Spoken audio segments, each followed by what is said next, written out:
Society needs strong masculine men. We have an epidemic of children being raised in fatherless homes, and 80% of divorces are initiated by women. Women are taught that they don't need men and that they're even disposable. We can't do it alone, and we shouldn't accept doing it alone. We really need to stop perpetuating this idea that we don't need men. Men provide us with their life force energy, which impregnates us, and they have a purpose in society, and they are at the foundation of everything that has been built. Men provide protection in a home. They provide stability in a home. They provide responsibility and structure in a home. Studies have shown that growing up without a father can permanently restructure and rewire the brain and can create more aggression and anger in children. Girls raised without fathers are more likely to be sexually promiscuous and also more likely to get divorced. 70% of teen births happen in homes of single mothers. 70% of dropouts, 70% of suicides,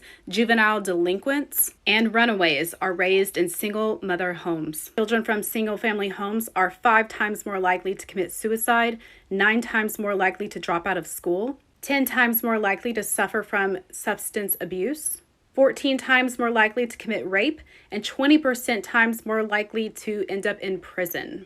The strongest predictor of if a person will end up in prison is if they're raised in a single mother home. 70% of inmates serving long-term prison sentences were raised in a single mother home. And you are 4 times more likely to end up in poverty being raised by a single mother. The burden of responsibilities ends up on the woman's shoulders and makes her vulnerable to predators and pedophiles who abuse her children. This creates a lot more family karma that you now have to work through, and the children also will have to work through.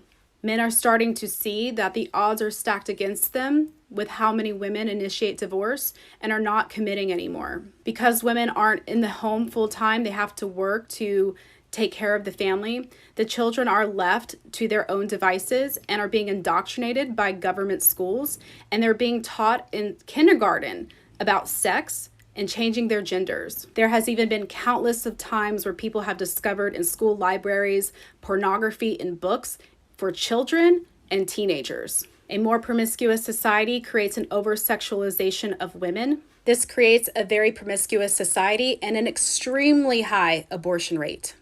Something has to change.